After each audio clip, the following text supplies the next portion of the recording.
नमस्कार, पीके real info पर आप सभी का बहुत बहुत स्वागत है। साथियों, आज हम बात करने वाले हैं उत्तर प्रदेश पंचायत चुनाव को लेकर। उत्तर प्रदेश में पंचायत चुनाव को लेकर तैयारियां तेज़ी से शुरू हो गई हैं। जो भी नए दावेदार चुनाव में आना चाहते हैं, प्रधानी के चुनाव में, बीडीसी के चुनाव में, जिला पंचायत सदस्य के चुनाव में या फिर जिला पंचायत अध्यक्ष का चुनाव लड़ना चाहते हैं या फिर ब्लॉक प्रमुखी का चुनाव लड़ना चाहते हैं, सभी ने अपनी अपनी तैयारियां शुरू कर दी हैं। और जो वर्तमान में प्रधान हैं, उनका कार्यकाल भी थोड़ा ही बचा हुआ है। बस्ता भी बहुत ही जल्द जमा होने वाला है।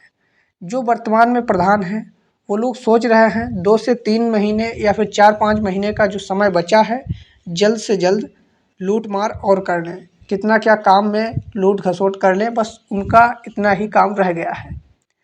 अब चुनाव का समय नज़दीक आ गया है, तो जो वर्तमान में प्रधान हैं, वो लगातार गाँवों में कहते हुए फिरते हैं कि आधार लाओ, आपका कॉलोनी बनवा दें, आपका राशन कार्ड बनवा दें या फिर आपका पेंशन बनवा दें या फिर मनरेगा बनवा दें। ऐसे ऐसे न जाने कितने लोगों को मूर्ख बनाने का कार्य कर रहे हैं, क्योंकि चुनाव नज़दीक आ गया है।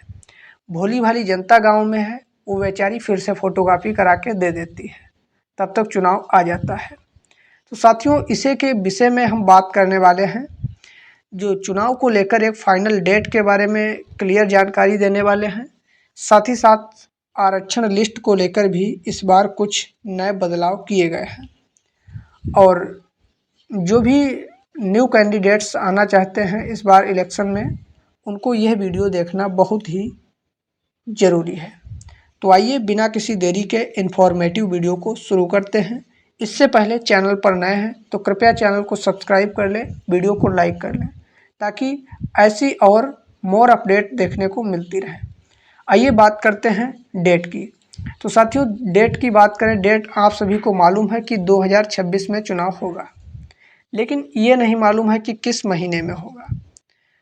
तो अभी पंचायती राज विभाग के द्वारा एक नोटिफिकेशन आउट किया गया था, जिसमें बताया जा रहा था संभावित तारीख जनवरी और फरवरी दिखाई जा रही थी कि जनवरी और फरवरी में चुनाव कराए जा सकते हैं।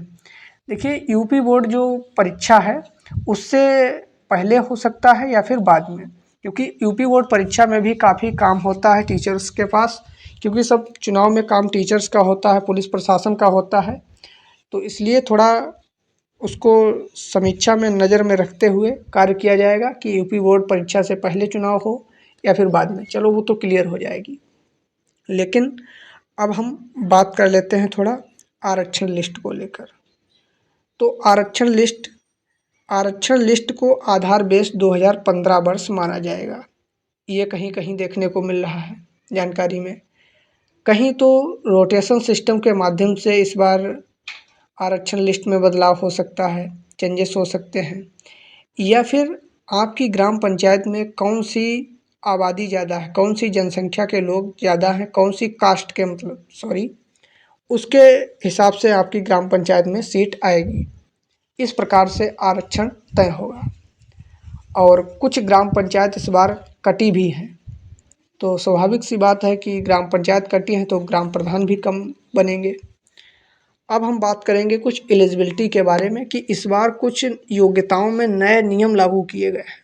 वो कौन कौन से नए नियम लागू किए गए हैं, जान लीजिएगा। 1 मिनट। कौन कौन सी योग्यताएं आपके पास होनी चाहिए चुनाव के लिए? सबसे पहले आप भारत देश के नागरिक होने चाहिए। आप भारत देश के नागरिक होने चाहिए। आपको यदि चुनाव लड़ना है तो आपकी मिनिमम एज 18 ईयर्स होनी चाहिए, मतलब न्यूनतम आयु 18 वर्ष होनी चाहिए, 21 वर्ष होनी चाहिए।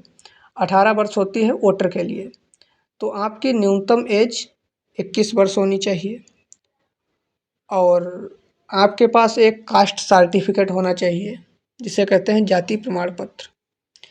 इसके बाद में शैक्षिक योग्यता को इस बार नया जोड़ा जा रहा है। यदि आप हाई स्कूल या फिर इंटरमीडिएट किए हैं तो आप चुनाव लड़ पाएंगे, अन्यथा चुनाव नहीं लड़ पाएंगे।